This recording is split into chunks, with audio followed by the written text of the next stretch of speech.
زمانہ بلند تر صلوات اللهم صل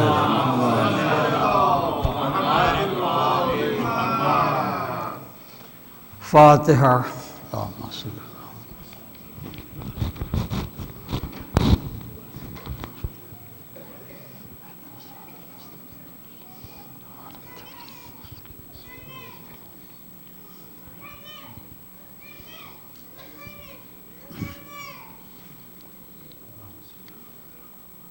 أعوذ بالله السميع العليم من الشيطان اللعين الرجيم.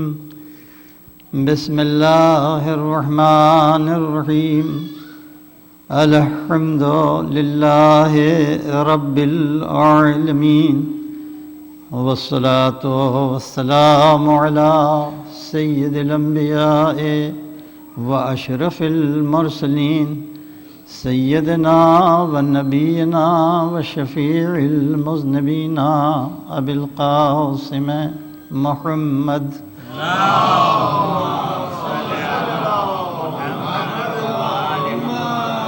وعلى أهل بيته الطيبين الطاهرين الغر الميامين المعصومين الذين أذهب الله عنهم الرجس وطهرهم تطهيرا.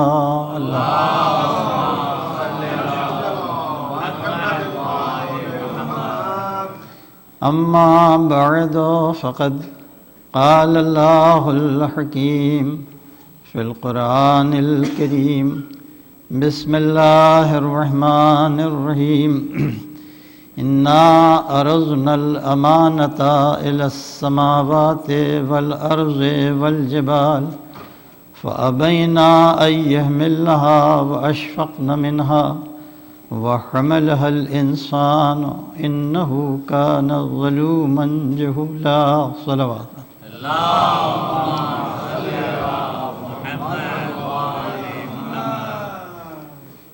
سورہ حمد اور سورہ اخلاص کی تلاوت فرما کے اس کا ثواب سچے بھائی مرحوم کی روح کو اور ان کے مرحومین جو متعلقین ہیں ان سب کو اس کا ثواب بخشتا. اللہم صلی علی محمد وعلی اللہم صلی علی الحمدللہ.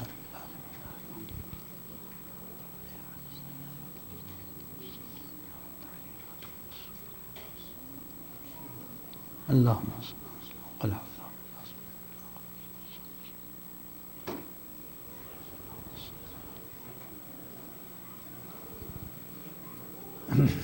ایک صلوات بھیجتے ہیں.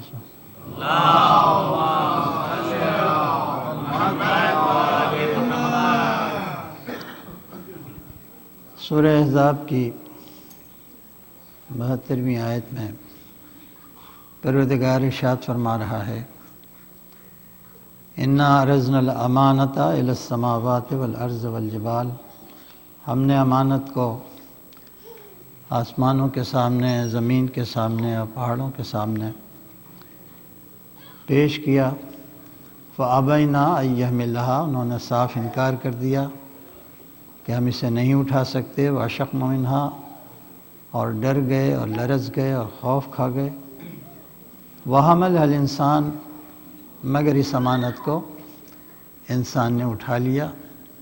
انہ کان ظلوما جہولا، انسان اپنے حق میں ظالم بھی ہے اور جاہل بھی ہے. اس آیت کریمہ کے ذیل میں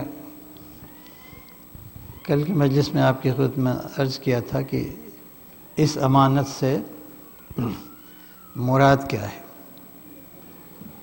چنانچہ اس امانت سے نہ مراد دین پروردگار ہے، نہ اطاعت پروردگار ہے، نہ تسبیح پروردگار ہے، نہ صلاۃ یا نماز.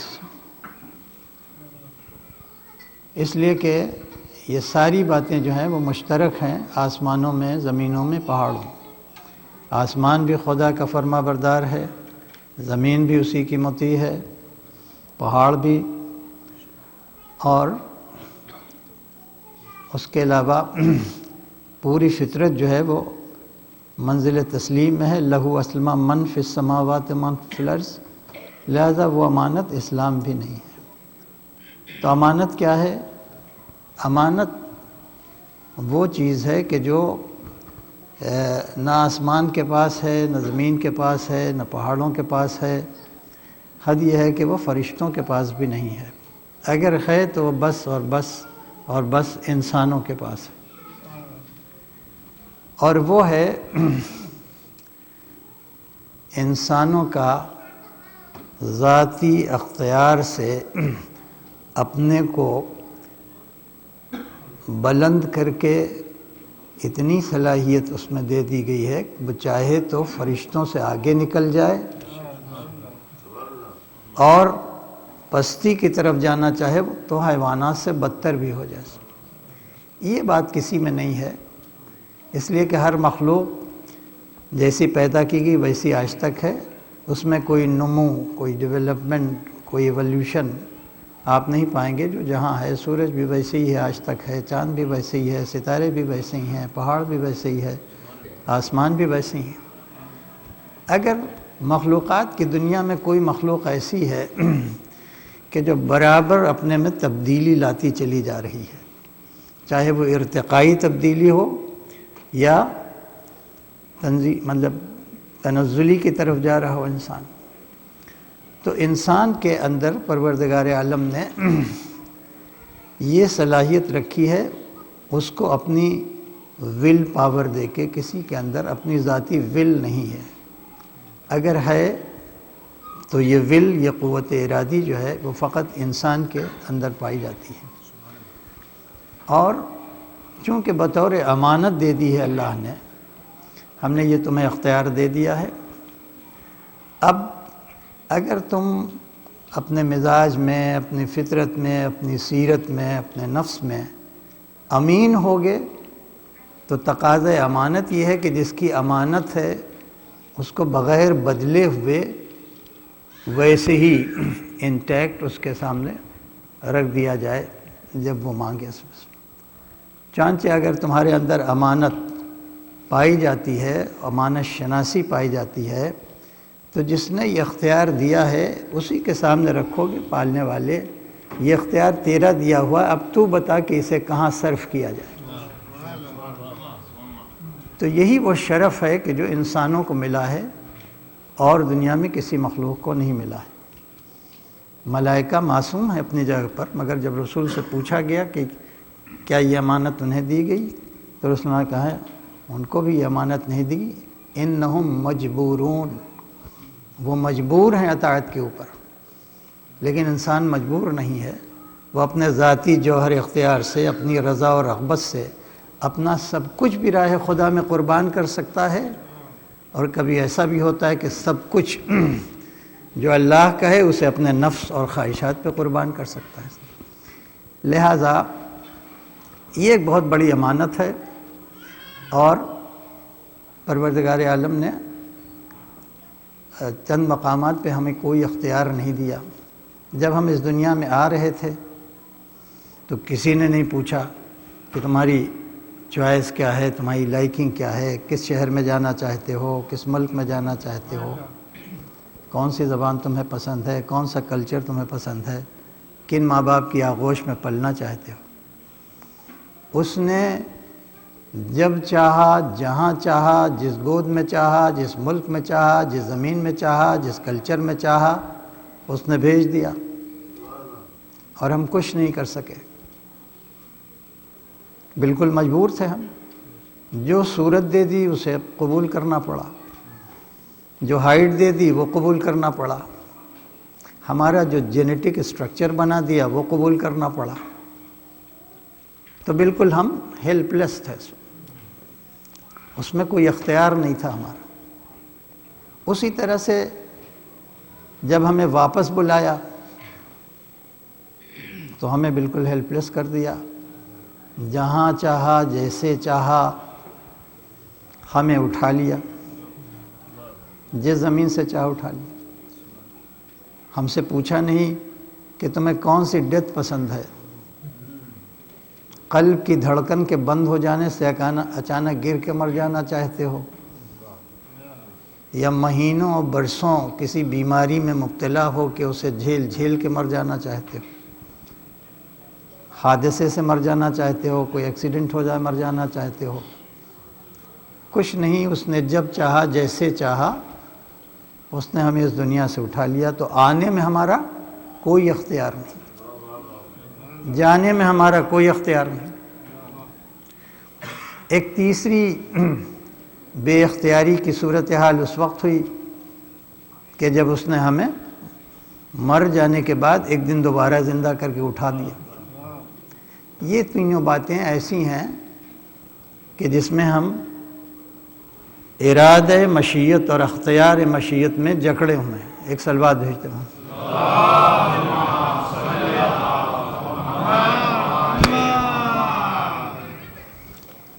ہم مجبور ہیں بالکل، اور اس نے باقاعدہ اس کا اعلان کیا ہے کہ ہم نے تمہیں پیدا کیا بغیر تم سے پوچھے ہوئے، جیسا چاہا، جہاں چاہا، جس صورت میں چاہا، جس ملک میں چاہا، جس کلچر میں چاہا، ہم نے تمہیں پیدا کر دیا۔ ایک یہ مجبوری محسوس کرو۔ اس کے بعد ثم انکم لمیتون، پھر ایک مجبوری آئے گی جس کو موت کہتے ہیں۔ اس کے بعد ثم، اس کے بعد انکم، یقیناً تم لمیتون، موت کی آغوش میں چلے جاؤ اور کچھ نہ کر سکو گے۔ اس کے بعد پھر اسی آیت میں ثم انکم بعد ذالک لتبعثون، اور پھر اس کے بعد پھر ہم تمہیں اٹھا دیں گے۔ تو نہ آنے میں ہمارا اختیار، نہ یہاں سے جانے میں ہمارا اختیار، نہ دوبارہ اٹھا دیے جانے میں اختیار۔ یہ تین مجبوریاں ہیں کہ جس میں ہم جکڑے ہوئے ہیں۔ لیکن اللہ نے ان تینوں مجبوریوں کے بعد ہمیں ایک اختیار دیا ہے، پورا پورا اختیار دیا ہے، بشرطے کہ ہم اختیار کو صحیح جگہ کے اوپر صرف کریں، اس کا صحیح مصرف جانیں۔ ایک اس اختیار سے ہمارے علم کا تعلق ہے، اور دوسرا اس سے جو ہے وہ عدل کا تعلق ہے۔ اگر انسان، جیسا کہ آیت میں ہے، ظلوماً جہولا، وہ ظلم کے ظلم کی تعریف کیا ہے؟ جو چیز جہاں کے لیے بنائی گئی ہے وہاں سے ہٹا دیا جائے، اسی کو ظلم کہتے ہیں۔ اور جو چیز جہاں کے لیے بنائی گئی ہے وہیں رکھی جائے، اسی کو عدل کہتے ہیں۔ تو اگر انسان کو علم ہو جائے کہ یہ اختیار جو ہے اس کا مصرف کیا ہے، اور جب علم اس کا مصرف ظاہر کر دے تو جہاں پہ اختیار کو رکھنا چاہیے وہیں اختیار کو رکھ دے تو انتہائی عادل ہو جائے۔ لیکن انسان اپنے حق میں ظالم بھی، جاہل بھی، دنیا کی اکثریت اپنے نفس کے اوپر ظلم کر رہی ہے۔ اور پروردگار عالم نے ایک اختیار اسے دے دیا ہے 100%، اس کو چوائس اس کے ہاتھ میں دے دی ہے۔ اب تمہارے اوپر ہے، either you choose this, either you choose this۔ کوئی انٹرفیرنس ہمارا نہیں، کوئی جبر نہیں، کوئی کمپلژن نہیں۔ اور وہ اختیار کیا ہے کہ ان تین مجبوریوں کے بعد ہم نے تمہیں پورا پورا اختیار دے دیا ہے کہ چاہے تم اپنی جگہ جنت میں بنا لو یا اپنی جگہ دوزخ میں بنا لو، یہ ہم نے تمہارے اختیار میں دے دیا۔ تو اب ظاہر ہے کہ انسان کا اگر واقعی قرآن کے اوپر ایمان ہے، جس پر نازل کیا گیا قرآن، اس کی رسالت پر ایمان ہے، دین اسلام پر ایمان ہے، اس لیے کہ قرآن مجید دن بدن انٹلیکچوئل سے، اہل دانش سے، سائنسدانوں سے دھیرے دھیرے وہ خراج لیتا جا رہا ہے۔ جیسا میں نے آپ کے سامنے عرض کیا تھا کہ یہ سوائے اس کے کہ کلام الہی ہو، ورنہ 1400 برس بعد میں کتنے جھٹکے لگ جاتے ہیں۔ تو بہرحال لوگ اس کی طرح متوجہ ہو رہے ہیں، اس کی آیت پہ غور کر رہے ہیں۔ جیسا میں نے کہا کہ فقط اس کو کوئی ریچولیسٹک نہ سمجھیں کہ وہ قرآن ہے، کبھی پڑھ لیا کبھی نہیں پڑھا۔ وہ آپ کی اور ہماری بک آف گائیڈنس ہے، اور ہمارے زندگی اور موت کے بعد یہ تینوں پوائنٹس جہاں ہم مجبور کیے گئے ہیں، ان تینوں لائن کو اگر آپ ملائیں تو ایک ایسی لائن ہوگی کہ جس لائن کے اوپر آپ برابر پرپیچولی کانسٹینٹلی بڑھتے چلے جا رہے ہیں۔ اور ایک بات ہمیشہ انسان کو نوٹ کر لینی چاہیے کہ پروردگار عالم نے اس دنیا میں ہماری زندگی کو قیام نہیں دیا ہے، بلکہ اس زندگی کو مسلسل مسافرت میں رکھا ہے، لہذا ہم ایک سفر کے اوپر ہیں۔ اب جب سفر کا معاملہ ہے تو ایک لائن جب آپ کھینچیں گے تو وہ لائن آف کمپلژن ہوگی، جبر کی لائن ہوگی، اس کو آپ چینج نہیں کر سکتے۔ جیسے میں نے عرض کیا کہ جیسی مشیت چاہے گی ویسے ہی آئیں گے، جس ملک میں چاہیں گے آئیں گے، جس کلچر جس زبان میں جن پیرنٹس ماں باپ کی آغوش میں آئیں گے، اس کو آپ چینج نہیں کر سکتے اپنی ول پاور سے یا اپنے چوائس سے۔ اسی طرح سے موت پہ آپ مجبور ہیں، اسی طرح پھر دوبارہ کھڑے کر دیے جائیں گے۔ تو یہ وہ لائن ہے جس میں ہم ہیلپ لیس ہیں، اور جب ہیلپ لیس ہیں تو ہم راستہ بدل نہیں سکتے جو اللہ نے راستہ معین کر دیا ہے۔ لیکن یہاں آنے کے بعد چونکہ انسان خود صاحب فکر ہے، خود صاحب عقل ہے، لہٰذا وہ اپنے اچھے برے کو خود سے طے کر کے اور اپنی عافیت اور اپنی عاقبت کا کوئی نہ کوئی راستہ طے کر لیتا ہے، اور اس طرح سے راستے بہت سے ہو گئے ہیں۔ ایک صلوات بھیجو۔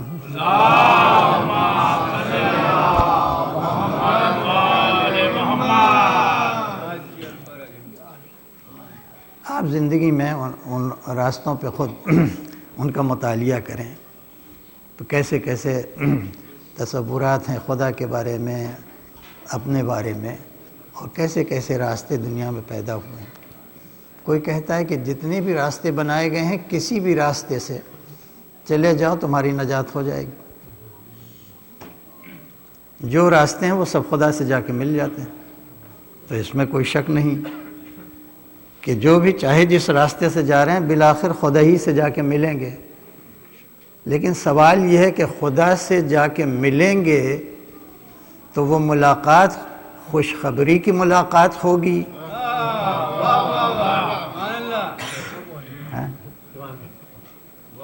لہذا ہندوازم کہتا ہے کہ چاہے جس راستے سے جاؤ بالآخر خدا سے تم مل جاؤ گے، تو کیا ضرورت ہے اس کے اوپر تحقیق کرو کون راستہ صحیح ہے کون غلط ہے۔ کوئی کہتا ہے کہ یہ جو آتما ہے تمہارے اندر، یہ جو روح ہے، یہ جو اسپرٹ ہے، یہ جو سول ہے، یہ part of the supreme civil ہے نا یہ سچ، اور یہ مقید ہو گئی باڈی میں۔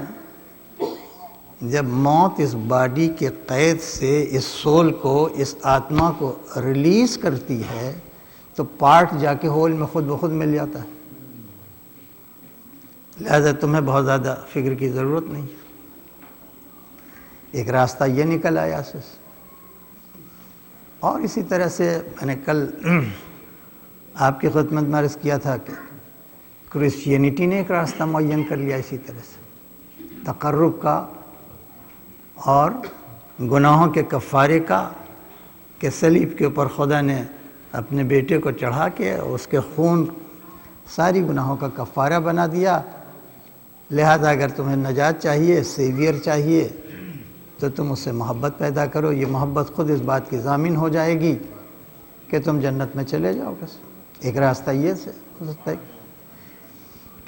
ایک راستہ اسی طرح سے تصوف نے پیدا کر دیا، مسٹیسزم جسے کہتے ہیں، وہ بھی ایک راستہ ہے۔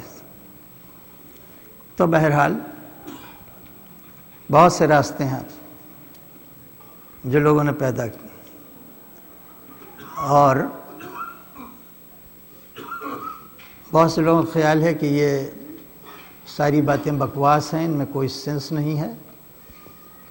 اگر اس زندگی اور موت کے بارے میں کوئی واقعی فیکٹ ہے، حقیقت ہے، تو بس یہی ہے کہ یہی زندگی ہے اور یہی موت ہے، اس کے علاوہ نہ کوئی زندگی ہے اور نہ کوئی موت ہے۔ چنانچہ قرآن مجید نے بھی اس نظریے کو نقل کیا اور نقل کرتے ہوئے کہا کہ ان ہی الا حیاتنا الدنیا، بس اگر حیات ہے تو بس یہی حیات دنیا ہے۔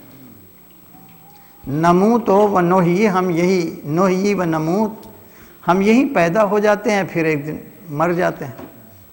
وما یہلکنا الا الدہر، اور سوائے دہر کے کوئی ہمیں ہلاک نہیں کر سکتا۔ یہ دہر جو ہے اسی سے دہریت نکلا ہے۔ دہریت ایک مذہب ہے کہ مانے کہ جو کچھ نیچر میں ہے وہ نقصان ہے تو اسی سے ریلیٹڈ ہے، فائدہ ہے تو اسی سے ریلیٹڈ ہے، حیات ہے تو اسی سے ریلیٹڈ ہے، موت ہے تو اسی ریلیٹڈ، سب کچھ اسی نیچر میں ہونا ہے، اور جو ہونا ہے بہرحال وہ اس کو قبول کر لینا چاہیے۔ اس کے علاوہ نہ کوئی آخرت ہے، نہ کوئی حساب ہے، نہ کوئی کتاب ہے، نہ کوئی جنت ہے، نہ کوئی دوزخ ہے۔ ایک راستہ یہ بھی ہے چنانچہ مولا کائنات کے زمانے میں بہت سے دہریے تھے، نیچرلسٹ تھے۔ ان میں سے کسی نے آ کے مولا کائنات سے کہا کہ دیکھیے ایک دن آپ کو بھی موت آ جائے گی، ایک دن ہمیں بھی موت آ جائے گی،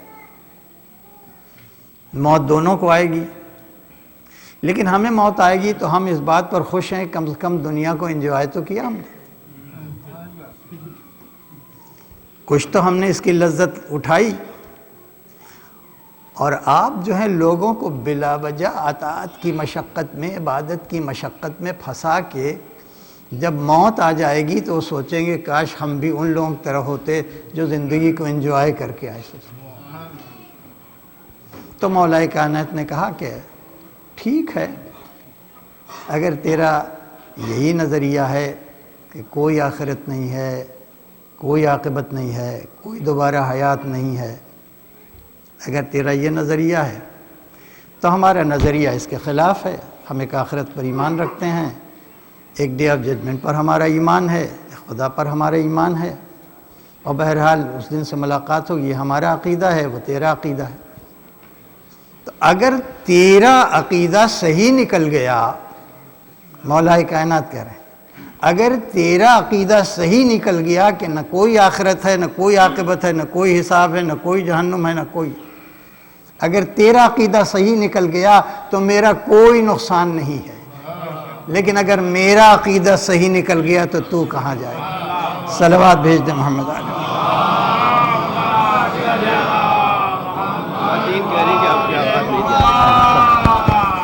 اور محمد والے محمد صلوات۔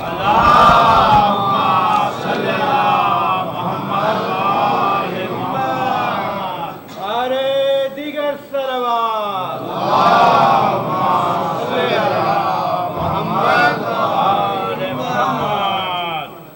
تو اگر تو عقل مند ہے تو عقل کا تقاضا یہ ہے کہ خطرے کے امکان کے اوپر خطرے کا انتظام کر کے چلے۔ بے شک۔ تو جتنی ریشنلٹی اسلام میں پائی جاتی ہے، خصوصاً مذہب اہل بیت میں پائی جاتی ہے، اتنی معقولیت اور کسی اور سے، اس لیے کہ یہ سب آپ کے اوپر ہے۔ آپ کو کوئی ایسا زیادہ بہت بڑا مطالعہ نہیں ہے، ایک ایک ہفتہ ایک ایک مذہب کو اٹھا کے دیکھ لیجئے، اس کا فلسفہ کیا ہے، اس کے اوپر غور کر لیجئے، اور ایسے لوگوں کو قرآن مجید جو ہے وہ بشارت دیتا ہے۔ بشر عبادی الذین، ان بندوں کو بشارت دے دو۔ کون بندے؟ یستمعون القول، یسمعون نہیں ہے، یستمعون القول۔ یسمعون کے معنی سننا، اور یستمعون کے معنی بہت غور سے سننا، کہ جو ہر ایک کی بات کو بہت غور سے سن رہے ہیں، بہت غور سے سن رہے ہیں۔ جینزم کیا کہتی ہے، بدھزم کیا کہتا ہے، جوڈائزم کیا کہتی ہے، کرسچینٹی کیا کہتی ہے، مسٹرزم کیا کہتا ہے، سب کی بات غور سے سنتے ہیں۔ فَيَتَّبِعُونَ أَحْسَنَهُ، اور جب سب کی بات غور سے سنتے ہیں تو جو اس میں احسن ہوتا ہے اس کو اڈاپٹ کر لیتے ہیں، اس کو اختیار کر لیتے ہیں۔ اب سوال یہ پیدا ہوتا ہے کہ احسن کیا ہے؟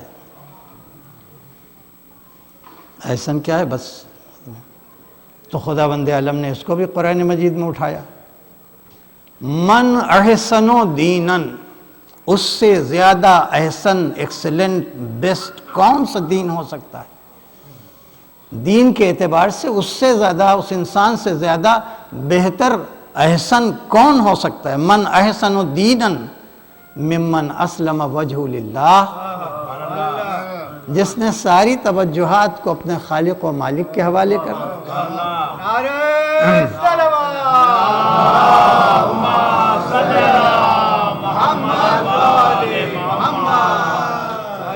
وہ ہوا محسن۔ دوسری شرط کہ ایک تو وہ اپنے کو منزل تسلیم میں لے آئے، دوسرا محسن ہو، اس لیے کہ یہ پوری کائنات جو ہے جھکی ہوئی اللہ کے حکم کے سامنے، اور جب اللہ دیتا ہے تو جو کچھ بھی ملتا ہے اس تسلیم کے نتیجے میں اس سے خلق خدا کی خدمت کرنے لگتا ہے، اسی کا نام احسان ہے۔ تو سب سے اچھا دین کس کا ہو سکتا ہے؟ اس سے زیادہ بہتر کون ہو سکتا ہے؟ جس نے اپنے توجہات کو، اپنے چہرے کو اللہ کے حوالے کر دیا ہے، اور جو اس کے دامن میں کمالات ملے اسے خلق خدا کی خدمت کر رہا ہے، وہ محسن ہے۔ جیسے سورج کرتا ہے، جیسے پیڑ ہماری خدمت کریں، جیسے حیوانات ہماری خدمت کریں، جیسے فضا ہماری خدمت، جیسے ہوا ہماری خدمت۔ تو دو باتیں ہوئیں، ایک تسلیم، دوسرے احسان۔ وَاتَّبَعَ مِلَّةَ إِبْرَاهِيمَ حَنِيفًا، اور وہ ملت ابراہیم کی پیروی کرتا ہے۔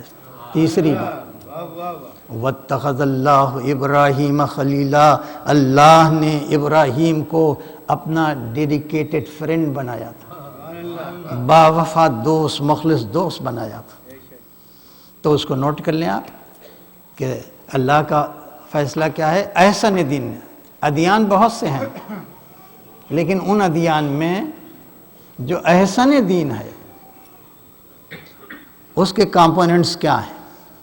پہلا کمپوننٹ تسلیم، کہ کوئی غیبی طاقت ہے اور پتہ لگایا جائے وہ ہم سے کیا چاہتی ہے اور ہم اس کے سامنے سبمٹ ہو جائیں، submission to the will of God, پہلا قدم۔ دوسرا قدم، اس سبمیشن کے نتیجے میں ہمیں جو کمالات ملیں، علم ملے، جسمانی طاقت ملے، ذہن ملے، جو کچھ بھی اس کے بدلے میں ملے، اس سے ہم خلق خدا کی خدمت کریں۔ اس میں خلق کلام آیا ہے، کوئی مومن غیر مومن کا نام نہیں آیا ہے۔ انسانیت کی بڑی قدر ہے اسلام۔ ایک یہودی کہ جو سب سے بڑے دشمن مانے گئے، انہوں نے ظاہر ہے کہ کیا کیا کیا، یہ الگ ایک موضوع ہے، بڑی ہٹ دھرم قوم تھی، یہ تو موسیٰ کا کلیجہ جانتا تھا، کیسے جھیلا اس قوم کو، اور آج تک وہی چلا آ رہا ہے۔ تو کسی یہودی کا جنازہ آیا، رسول اللہ کھڑے ہو گئے، جیسے ہی کھڑے ہوئے ویسے ہی جو ایک مرد مسلم تھا اس نے کہا، یا رسول اللہ آپ کو معلوم ہے یہ کسی مسلمان کا جنازہ نہیں، یہ یہودی کا جنازہ ہے۔ تو رسول اللہ نے کہا، تم اسے یہودی دیکھ رہے ہو، ہم اسے انسان دیکھ رہے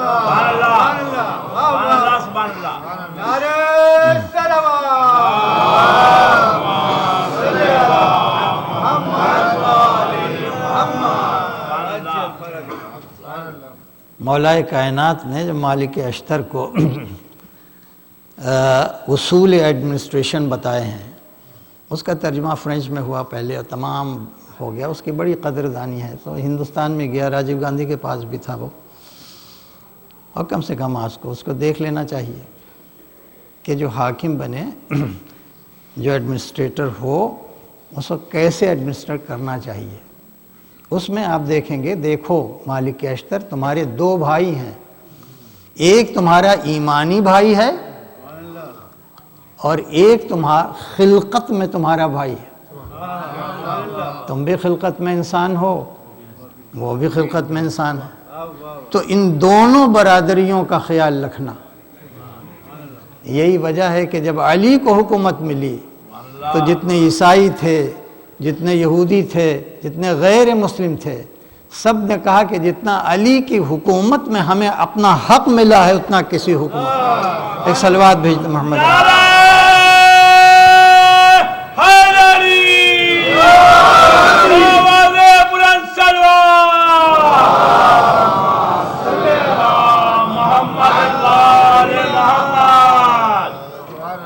تو اس کو آپ مائنڈ میں نوٹ کر لیں، اس لیے کہ یہ مدرسہ ہے، یہ ایک یونیورسٹی ہے، اس کا کوئی جواب پوری دنیا میں نہیں ہے. نہ جانے علی کی بیٹی نے کس حکمت سے ایک ایسی یونیورسٹی بنا دی کہ جس میں نہ عمر کی کوئی قید، نہ کلاسز کی کوئی قید ہے، نہ استاد کی کوئی قید. بچہ ہے تو وہ بھی آ جائے، بوڑھا ہے تو وہ بھی آ جائے، جوان ہے تو وہ بھی آ جائے. اپنی جگہ پر ایک معجزہ ہے سب. لہذا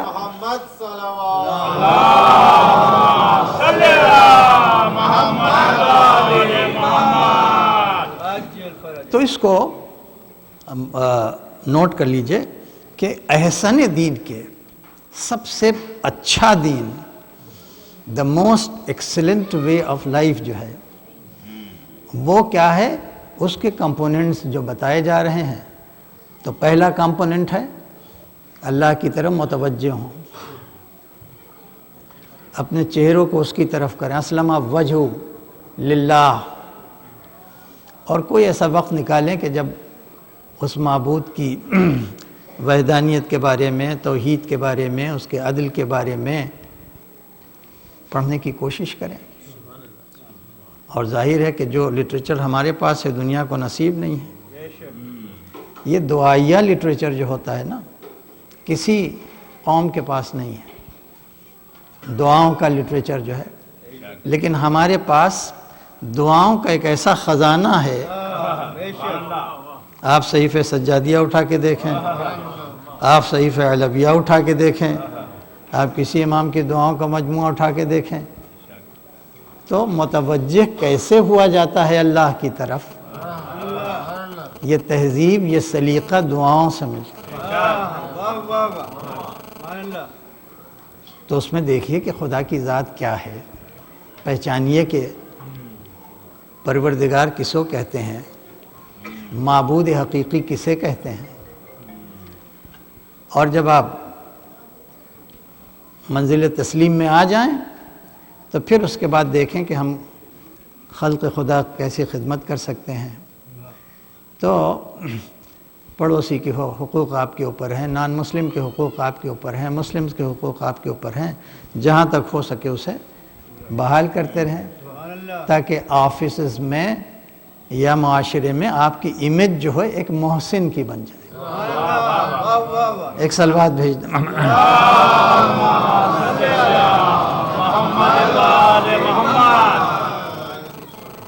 تیسرا کمپوننٹ، پہلا اسلم وجہ للہ وہو محسن واتبع ملت ابراہیم حنیفا. اور وہ فالو کرتا ہو، پیروی کرتا ہو، اتباع کرتا ہو دین ابراہیم. کون ابراہیم؟ حنیفن، حنیفہ، جو چاروں طرف سے اپنے توجہات کو کاٹ کے یکسو اللہ کے ہو گئے. یہ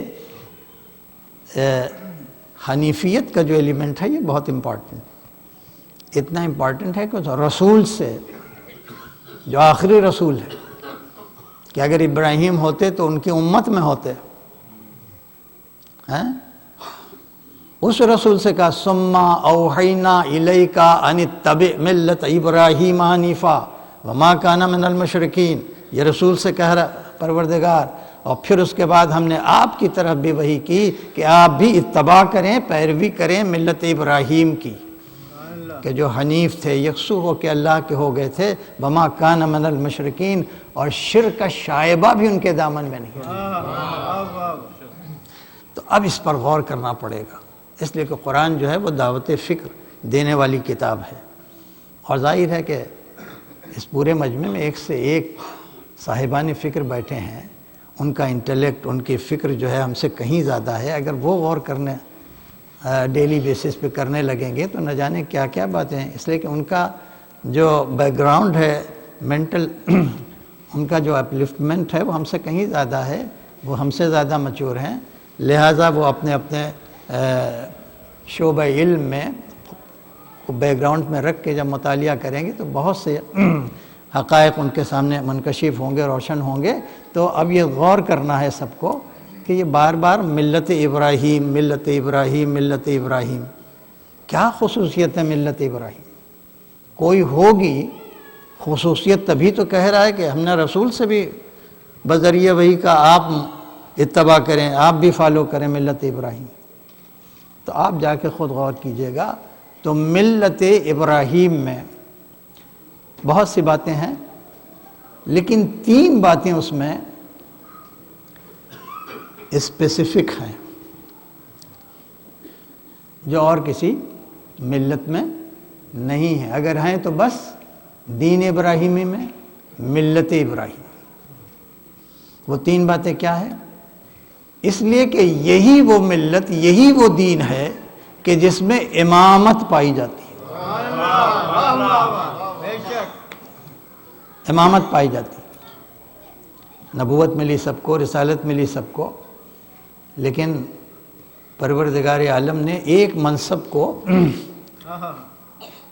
الگ کر کے رکھا تھا، اور نبوت و امامت، نبوت و رسالت کا منصب جو تھا اس میں منصب دے دیا جاتا تھا، صلاحیت دیکھ کے، اہلیت دیکھ کے، اور پھر امتحان لیا جاتا تھا۔ لیکن یہ ایک ایسا منصب تھا جس میں پہلے امتحان لیا گیا اور تب منصب حوالے کیا گیا،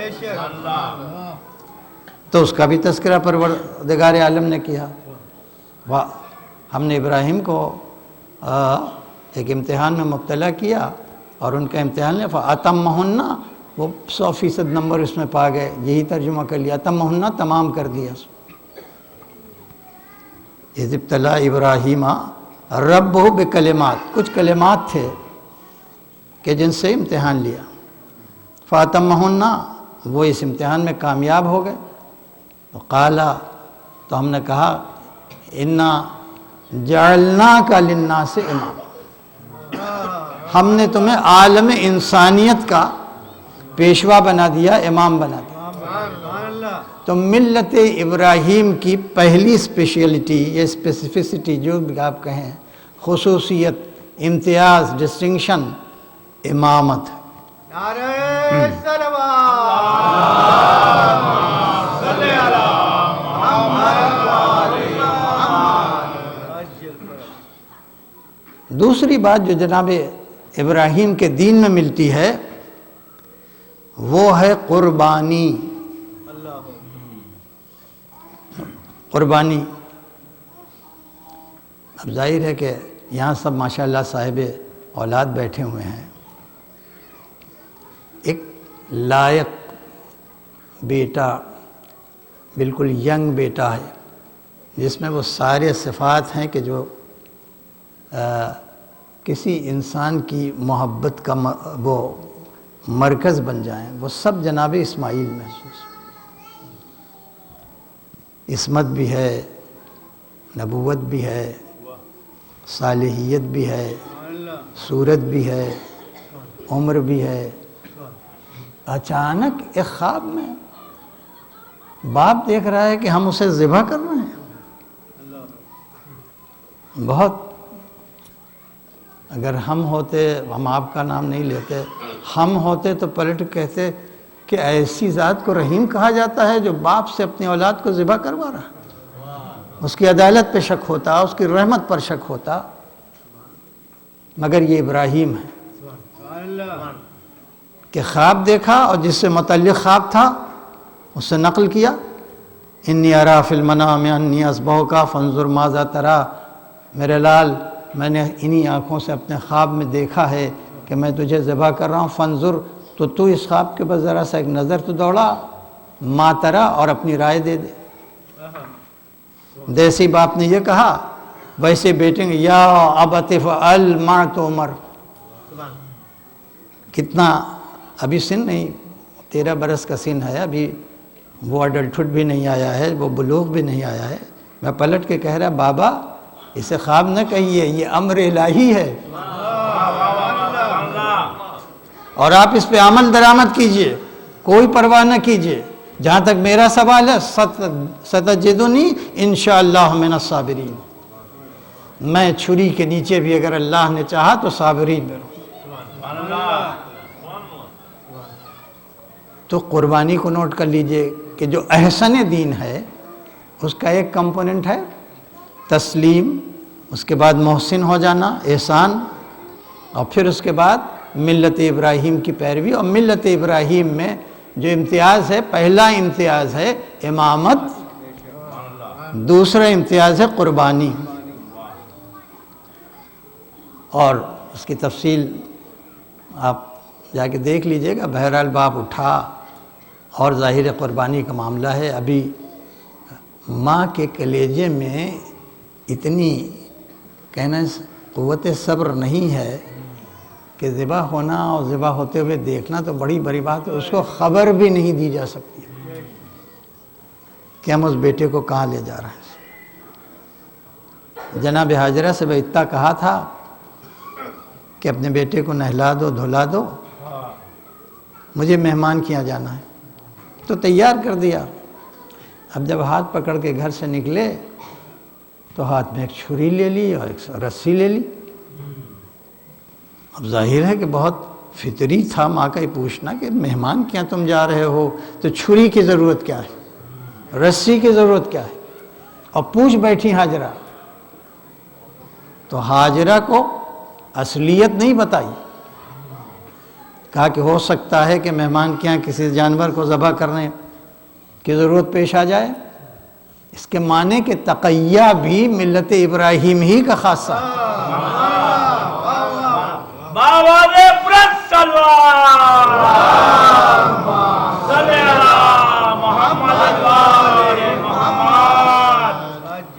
تقیہ یعنی کسی بڑی حقیقت کو بچانے کے لیے چھوٹی حقیقت کو چھپا دینا۔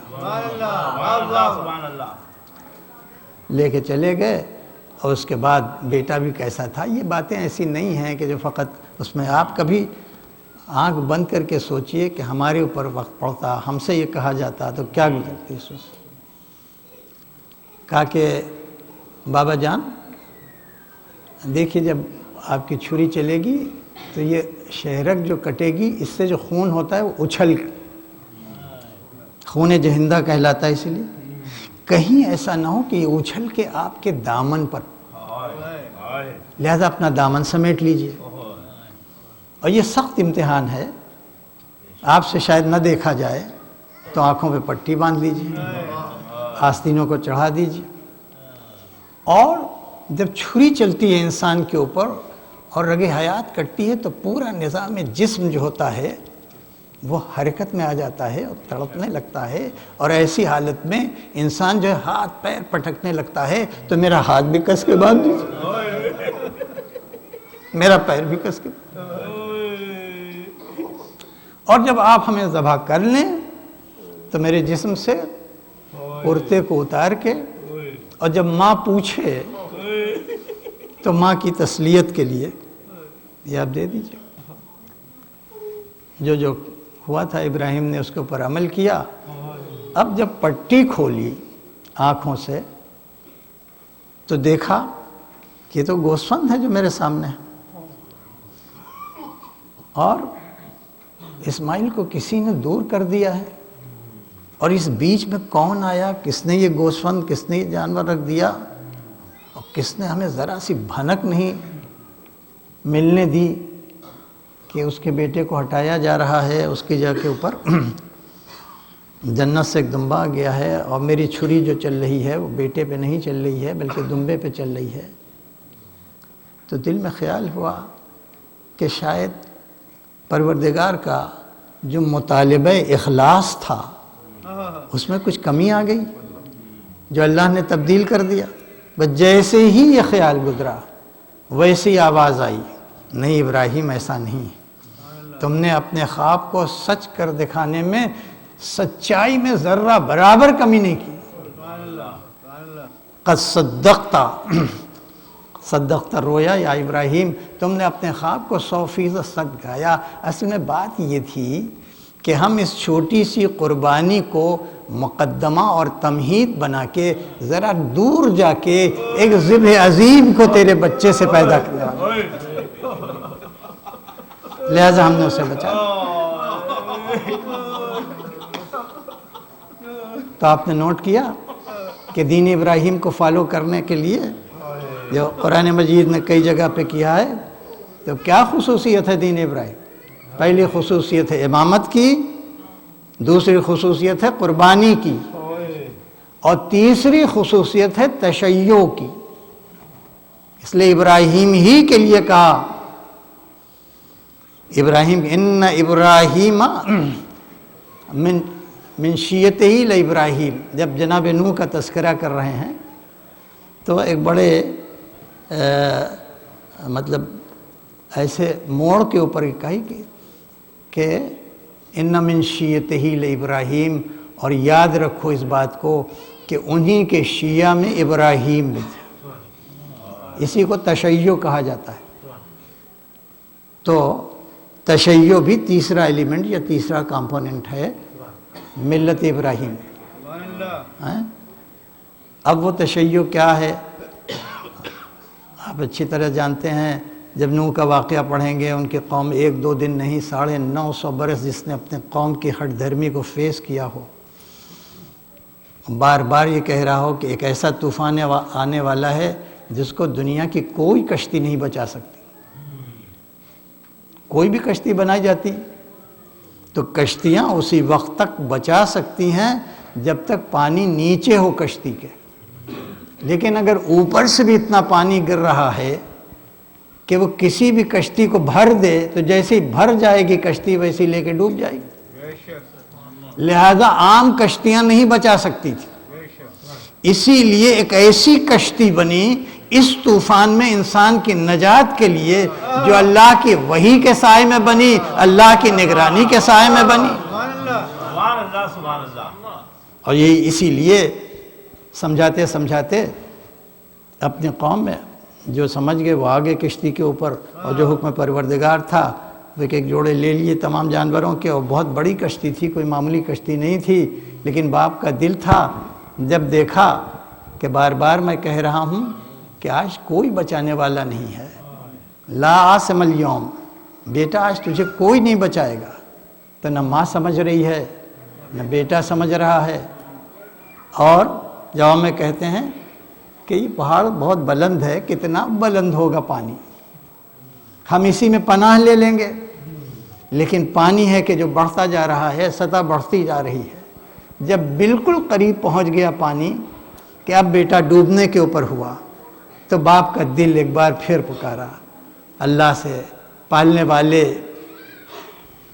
وہ انہ ابنی, وہ میرا بیٹا ہے, من اہلی, میرے اہل میں سے ہے, تو اسے بچا لے.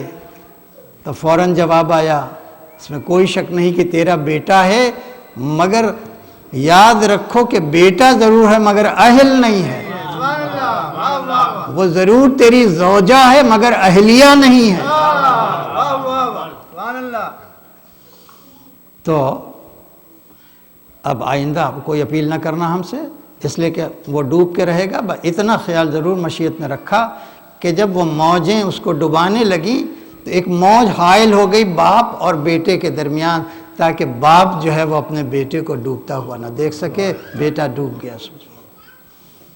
تو یہ باتیں جو ہے کہ ہم کس دین کو فالو کریں, کس کا پیروی کریں, کس کا اتباع کریں, تو قرآن مجید نے بتا دیا ہے کہ جو احسن دین ہے وہ وہی دین ہے جس میں امامت پائی جائے, جس میں قربانی ہو, اور جس میں تشیع پایا جائے. تو آپ کو جہاں یہ ایک جگہ ملیں, یہ سارے کمپاؤنڈ سمجھ لیجئے کہ بھئی اب ظاہر ہے کہ وہ امامت جو تھی وہ محدود ہو گئی عالم انسانیت،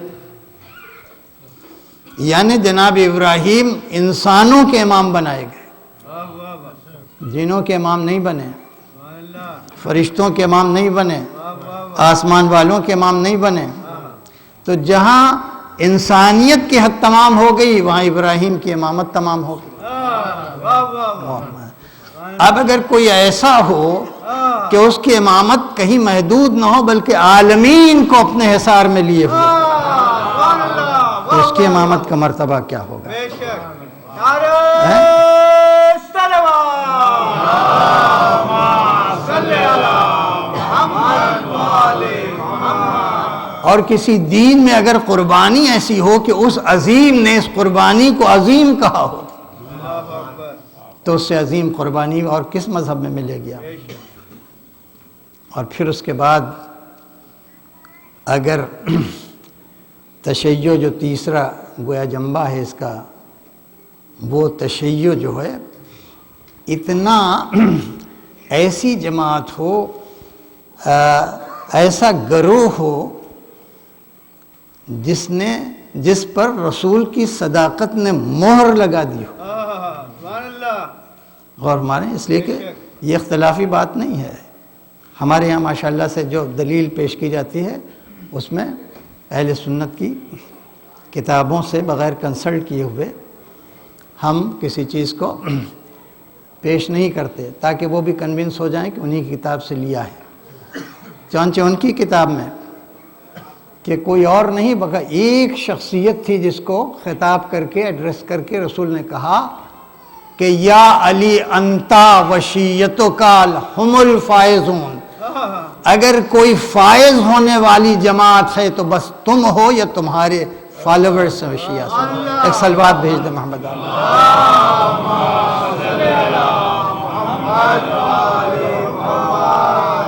نعرہ حیدری، آواز بلند صلوات صلی اللہ محمد والے محمد۔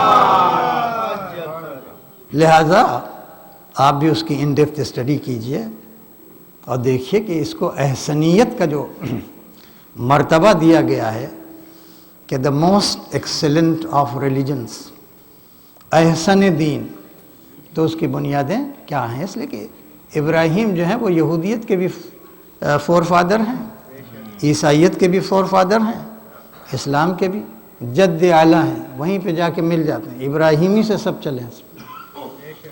اور ابراہیم کا جو اخلاص تھا اللہ کے ساتھ، ان کی یکسوئی، ان کی حنیفیت جو تھی، اور ان کے ہاں جو خوبیاں پائی جاتی تھیں کہ انہی کی ملت کو، انہی کے دین کو پروردگار عالم نے احسن دین قرار دیا۔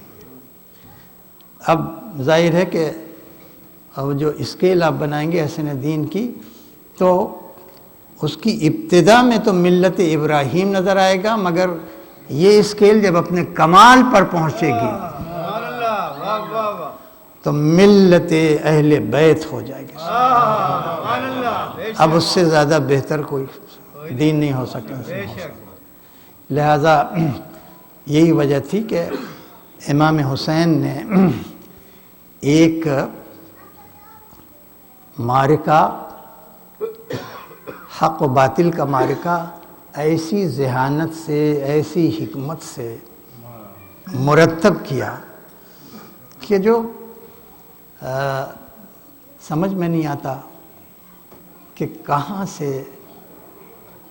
امام حسین نے ان کی فکر کی داد دینی چاہیے۔ بہرحال آج تک دنیا آجی سے جو بات کر رہا ہوں کہ اتنی بڑی ٹریجڈی کہ جہاں مصائب کے گویا پہاڑ توڑ دیے گئے ہوں اور انڈیل دیے گئے ہوں، اور مصائب کی لسٹ میں کوئی ایک کیلیمٹی کہیے، ڈسٹریس کہیے، مصیبت کہیے، جو کچھ بھی کہیے، اگر آپ فہرست بنائیں تو کوئی مصیبت چھوڑی نہیں لوگ، وہ سب توڑ دی گئی امام حسین۔ اور امام حسین کو پہلے سے اس بات کا اندازہ تھا، یہ کوئی ایسا واقعہ تھا کہ جس کی خبر آدم سے چلی آ رہی تھی. کوئی نبی ایسا نہیں کہ جس کے سامنے اللہ ذاکر نہ ہو اور وہ ایک سامع کی حیثیت سے اس نے سنا نہ ہو.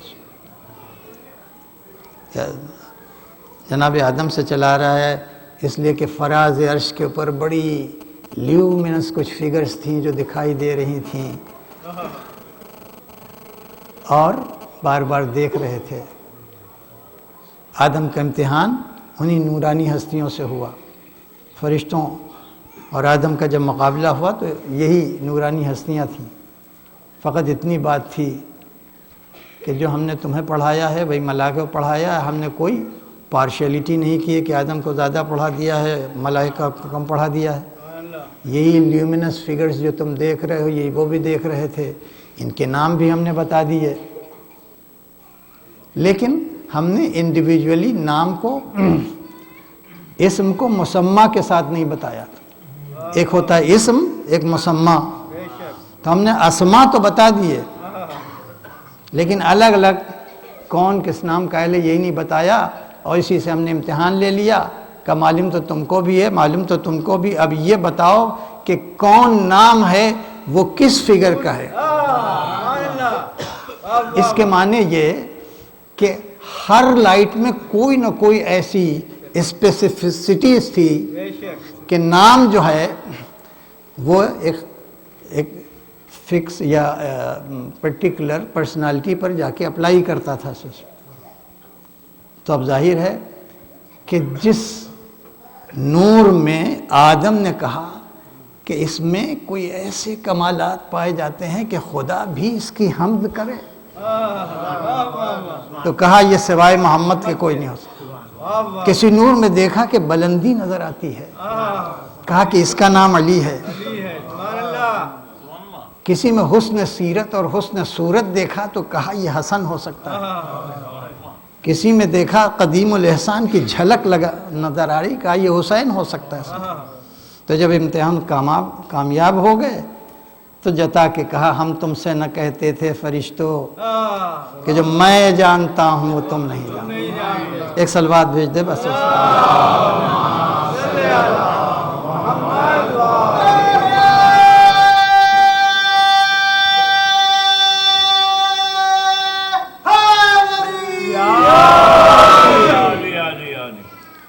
سب جانتے تھے برابر اس کا ذکر ہو رہا تھا.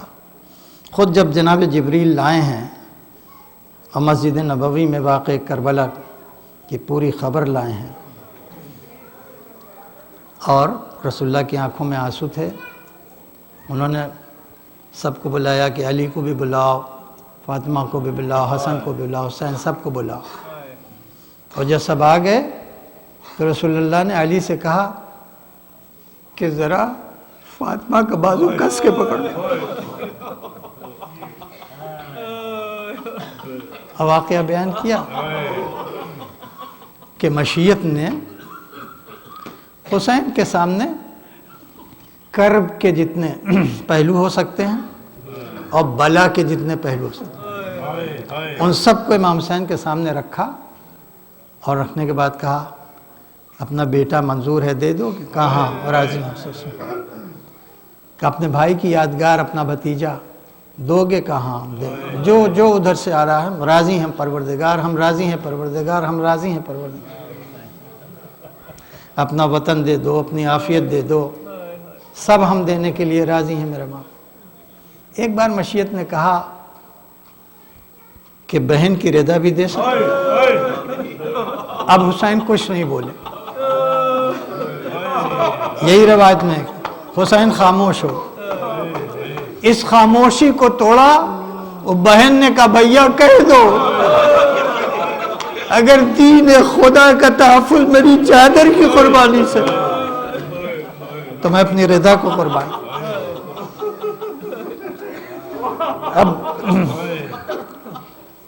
اب حسین کا سلیکشن ہے خدا کی قسم. جب اتنا بڑا مشن ہے اتنا سخت مشن ہے کہ وہاں بڑے ثبات کی ضرورت ہے بڑی قوت صبر کی ضرورت ہے تو اب اس پرسپیکٹیو میں یہ سمجھ میں نہیں آتا کہ وہ 6 مہینے کا بچہ کیوں لے جا رہا ہے، یہ سمجھ میں نہیں آتا کہ وہ 4 برس کی بچی کیوں لے جا رہا ہے۔ اب یہ تو حسین ہی کا علم جانتا تھا، لیکن سکینہ کو لے گئے خاص طور سے کہہ کے بیٹا چلو۔ اور جب وہ دن آ گیا، زیادہ وقت نہیں، وقت ہو گیا، جب وہ وقت آ گیا، جب وہ دن آ گیا، جب کربلا آ گئی اور سب راہ خدا میں جو جو وعدہ کیا تھا قربان کر دیا، اور بس حسین کی جان بچی۔ خیمے سے رخصت ہوئے حسین، بڑی حسرت سے دائنی طرف دیکھا، بائیں طرف دیکھا۔ ابھی تھوڑے دیر پہلے کی بات ہے کہ جب میں نکلتا تھا تو کہیں سے علی اکبر آتے تھے، اب جوڑی سونی ہو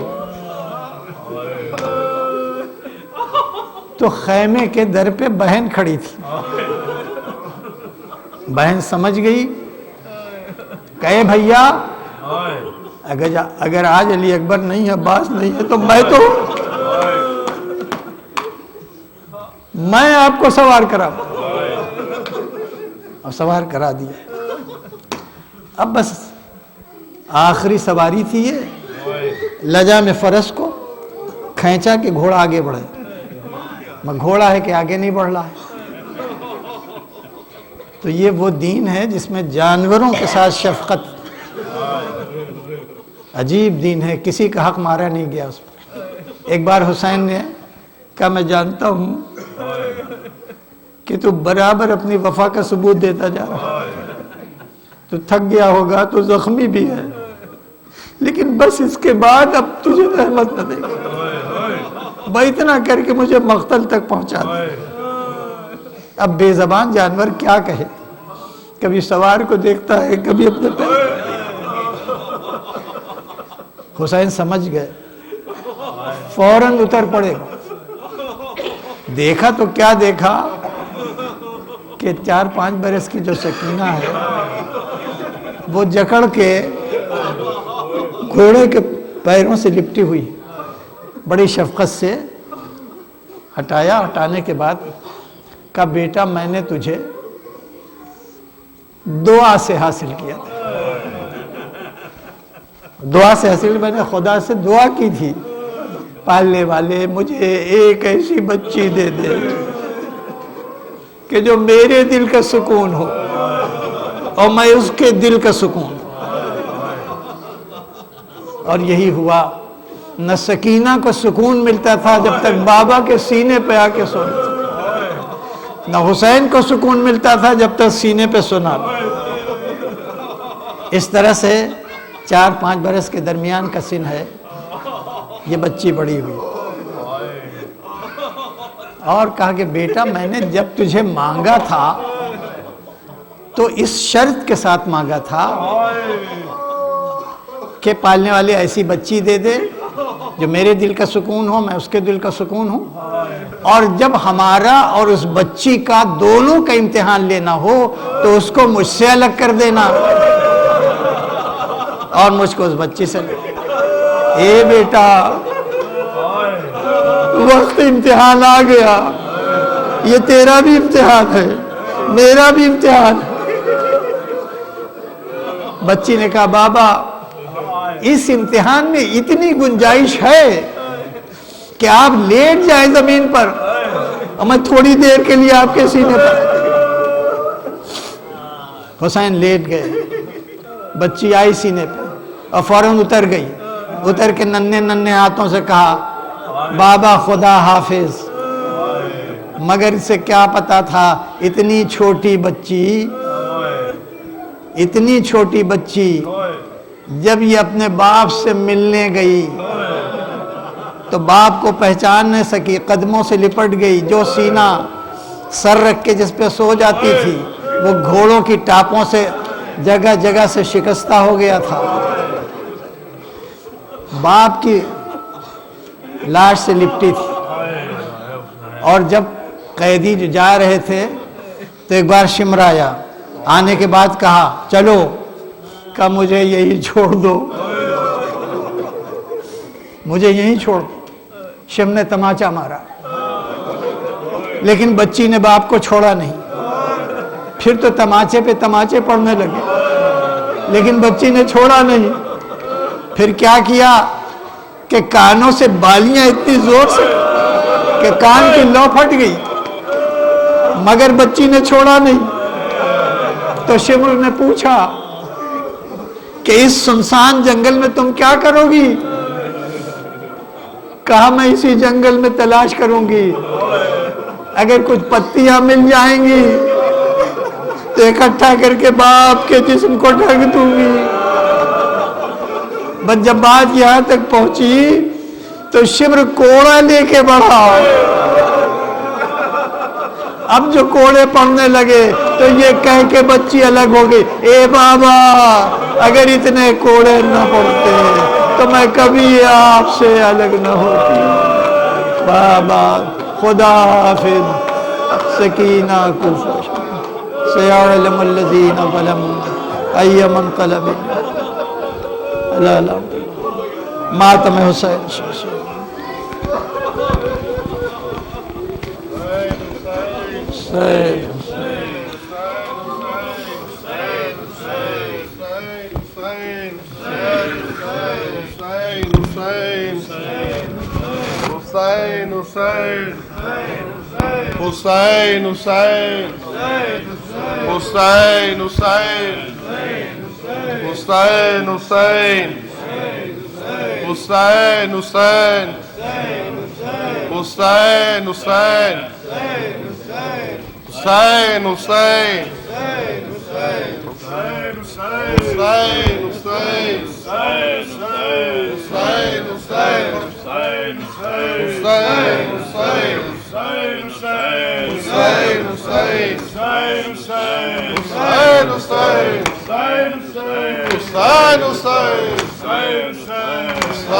حسین تم پہ جو ایمان لا نہیں سکتا، حسین تم پہ جو ایمان لا نہیں سکتا، حسین تم پہ جو ایمان لا نہیں سکتا، حسین تم پہ جو ایمان لا نہیں سکتا. قسم خدا کی جو جنت میں جا نہیں سکتا، حسین تم پہ جو ایمان لا نہیں سکتا، جو شے کے نام پہ پانی پلا نہیں سکتا، جو شے کے نام پہ پانی پلا نہیں سکتا، جو شے کے نام پہ پانی پلا نہیں سکتا، غریب ساحل کو سر وہ جا نہیں سکتا، حسین تم پہ جو ایمان لا نہیں سکتا. اور اگر حسین کی مرضی نہ ہو تو سجدے سے، اگر حسین کی مرضی نہ ہو تو سجدے سے، اگر حسین کی مرضی نہ ہو تو سجدے سے، خدا گواہ نبی سر اٹھا نہیں سکتا، حسین تم پہ جو ایمان لا نہیں سکتا. بڑے بڑے بہادر نبی کے لشکر میں، بڑے بڑے بہادر نبی کے لشکر میں بڑے بڑے بہادر نبی کے لشکر میں ذرا کوئی در خیبر ہلا نہیں سکتا.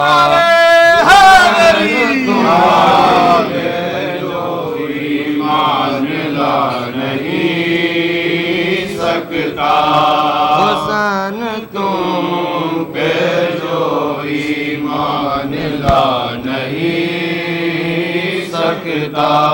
اور ہزار لے کے علم جائے کوئی میدان میں، ہزار لے کے علم جائے کوئی میدان میں، ہزار لے کے علم جائے کوئی میدان میں، مگر علی کی جو منزل پا نہیں سکتا.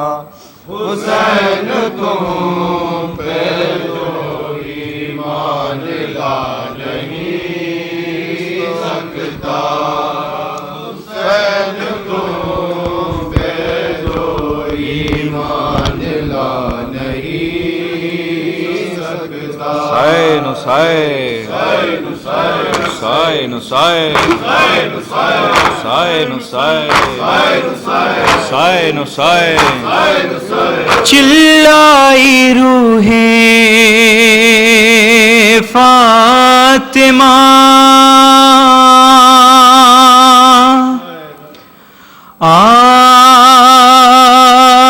میرے دل کے چین،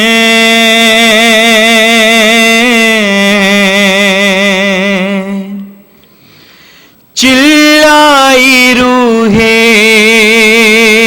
فاطمہ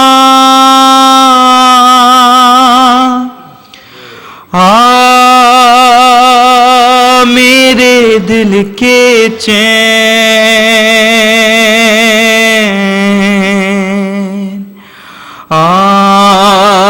میرے حسین،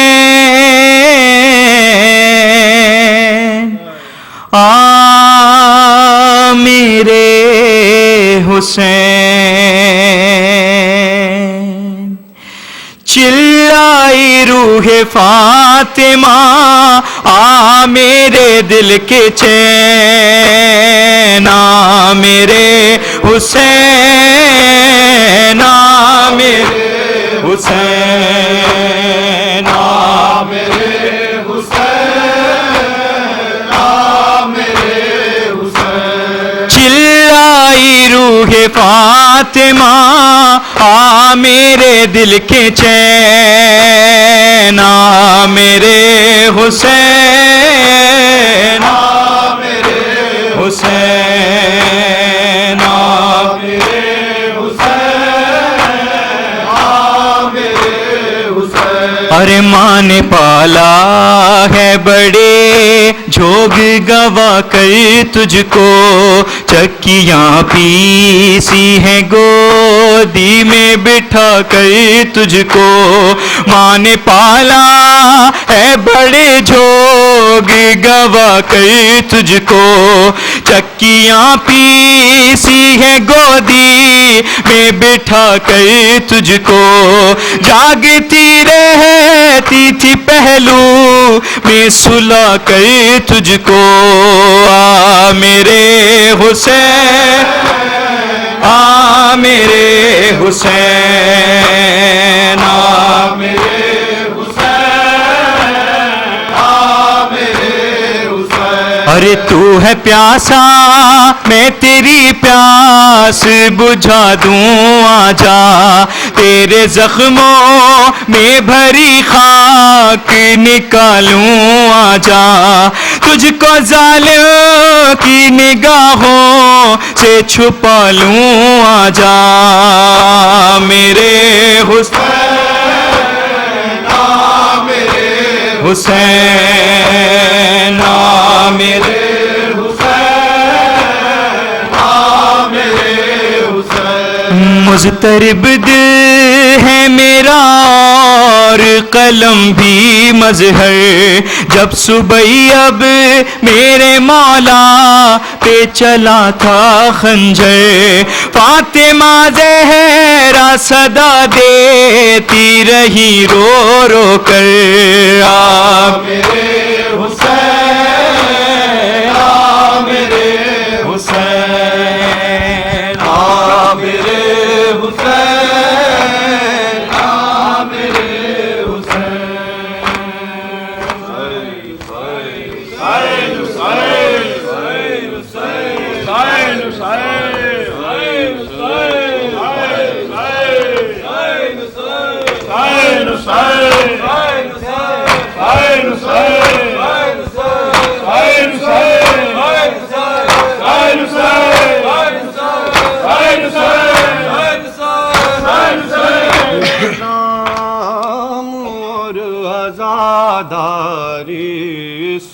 اسلام اور آزاداری، اسلام اور آزاداری، اسلام اور آزاداری، اسلام اور آزاداری، اسلام اور آزاداری، اسلام اور آزاداری، اسلام اور آزاداری، قائم ہے تا قیامت وہ،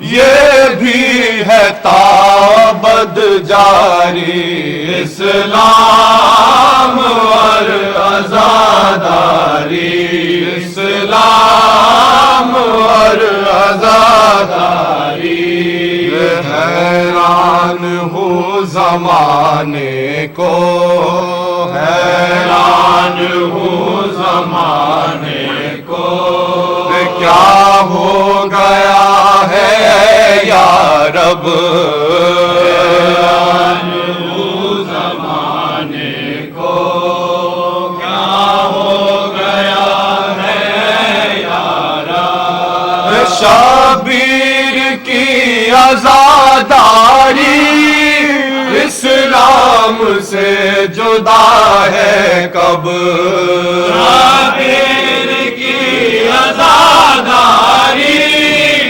اسلام سے جدا ہے کب، اسلام کی ہے رگ رگ میں، اسلام کی ہے رگ رگ میں، اسلام کی ہے رگ رگ میں، شبیر کا لہو جاری، اسلام اور آزاداری، اسلام اور آزاداری، اسلام درس دیتا ہے،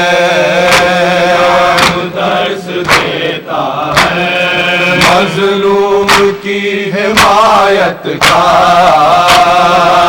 درس دیتا ہے، مظلوم کی حمایت کا، ظالم سے یہ آزاداری اعلان ہے بغاوت کا، ظالم سے یہ آزاداری اعلان ہے بغاوت کا، ہم عشق غم سے کرتے ہیں، عشق غم سے کرتے ہیں، ہم عشق غم سے کرتے ہیں، اسلام کی شجر کاری، اسلام اور آزاداری، اسلام اور آزاداری، اسلام اور آزاداری، روئے کسی کی غربت پر، کسی کی غربت پر،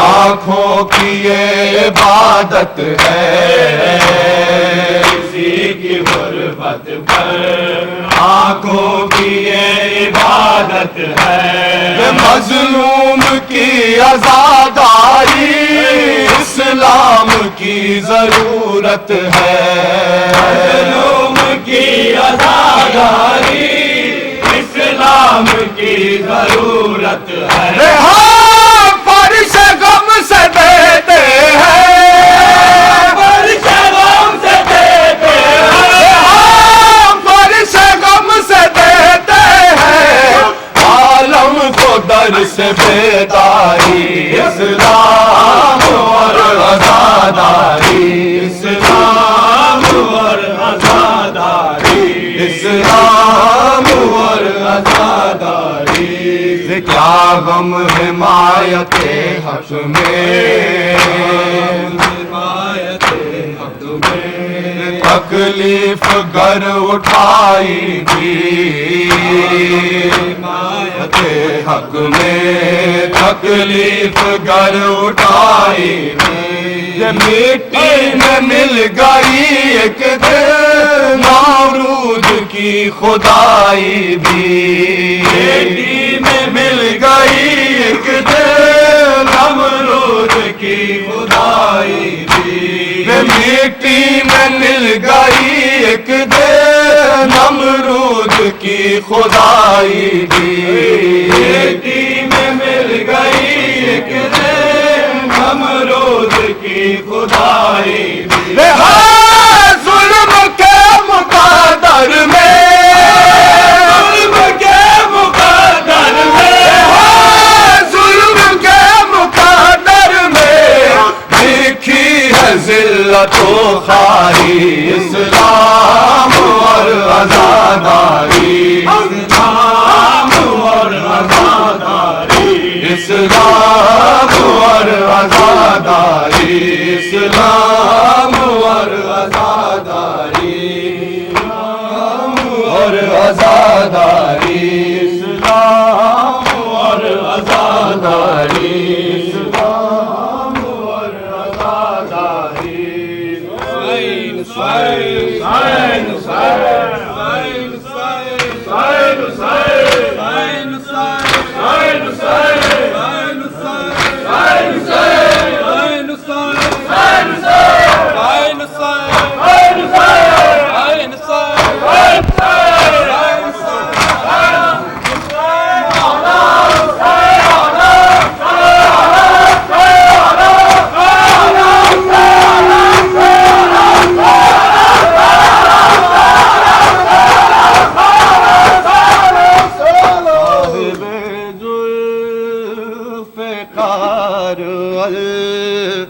مدد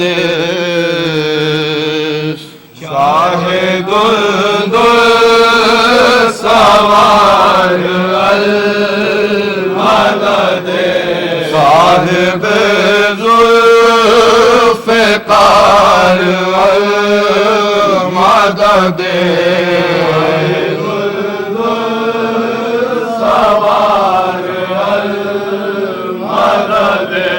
صاحب ذوالفقار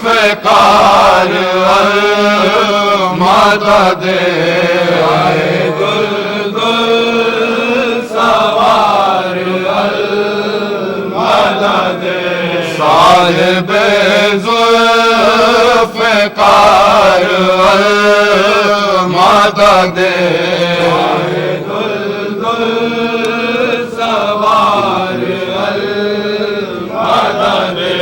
صاحب ذوالفقار المدد سوار المدد صاحب ذوالفقار المدد سوار المدد صاحب ذوالفقار المدد سوار المدد صاحب ذوالفقار المدد سوار المدد صاحب ذوالفقار المدد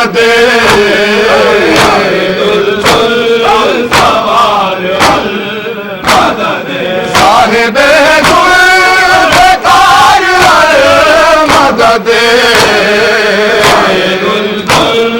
ذوالفقار مدد ماتم کیسے رک جائے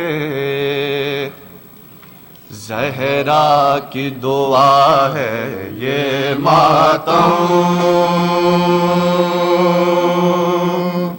یہ ماتم کیسے رک جائے زہرا کی دعا ہے یہ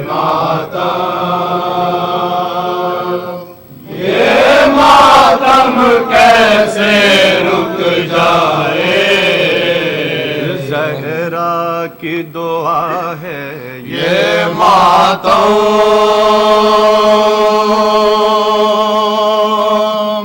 یہ ماتم کیسے رک جائے زہرا کی دعا ہے یہ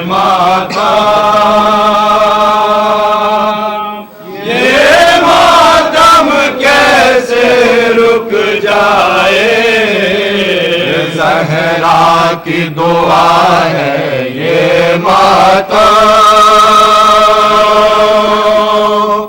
یہ ماتم کیسے رک جائے زہرا کی دعا ہے یہ ماتم کیسے رک جائے کونین کی ہر دولت دے کر ہر دولت دے کر اس غم کی حفاظت کرنا ہے حفاظت کرنا ہے شبیر کی خاطر جینا ہے شبیر کی خاطر مرنا ہے شبیر کی خاطر مرنا ہے یہ جسم رہے یا مٹ جائے مظلوم کا ماتم کرنا ہے مظلوم کا ماتم کرنا ہے زہرا کی تمنا پوری ہو یہ جان رہے یا مٹ جائے زہرا کی دعا ہے یہ ماتم کیسے رک جائے اس پرچم کی عظمت کے لیے پرچم کی عظمت کے لیے اس پرچم کی عظمت کے لیے پرچم کی عظمت کے لیے عباس نے بازو دے ڈالے بازو دے ڈالے اس پرچم کی عزت کے لیے غازی نے سہے دل پر بھالے غازی نے سہے دل پر بھالے اس پرچم کے مشکیزہ سے لپٹے ہیں سکینہ کے نالے سکینہ کے نالے آقا سالی کا پرچم ہے یہ پرچم کیسے جھک جائے اللہ کی دعا ہے یہ ماتم کیسے رک جائے زہرا کی دعا ہے یہ ماتم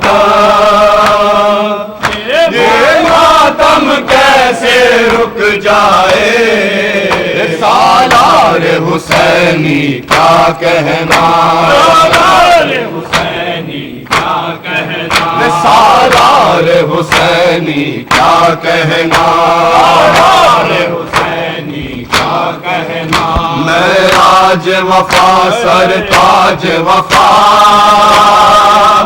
سرتاج وفا، ہر موج تڑپتی ہے اب تک ساحل سے جو تو پلٹا پیاسا، ساحل سے جو تو پلٹا پیاسا، حکم حسینی جنگ نہ کی، ہر وار سہا ہر ظلم سہا، ہر ظلم سہا، خواہش میں جب تک فکر یہ تھی پیاسی نہ سکینہ رہ جائے، زہرا کی دعا ہے یہ ماتم کیسے رک جائے، زہرا کی دعا ہے یہ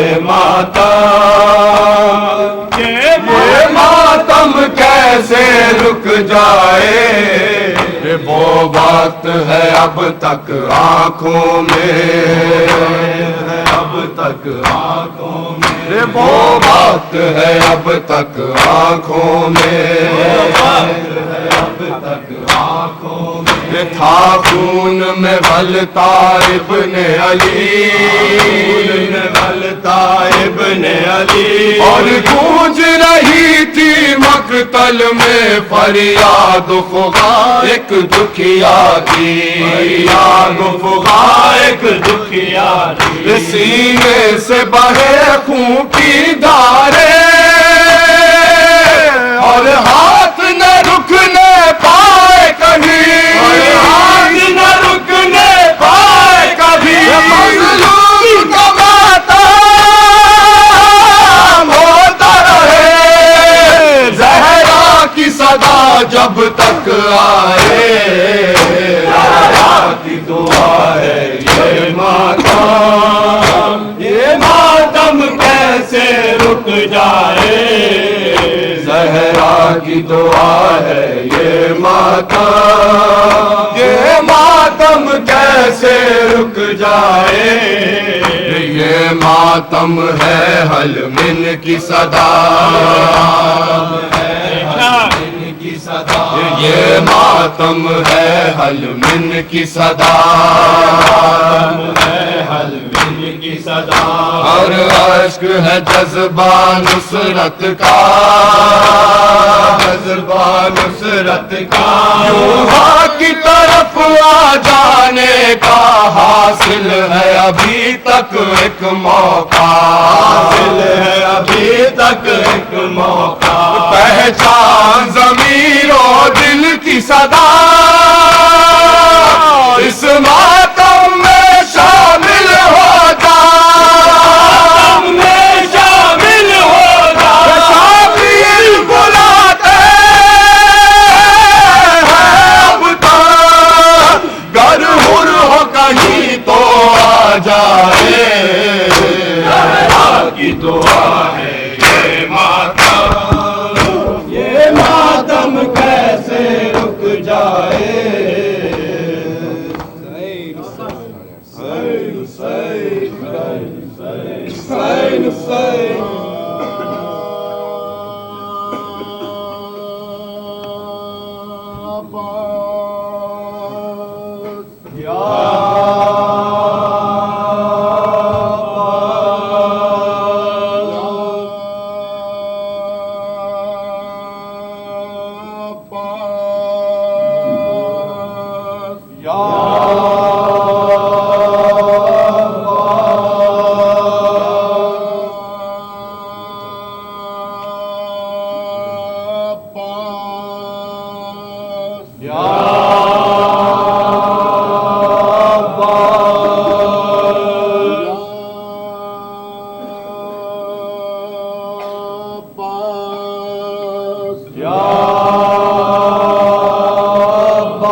Yabba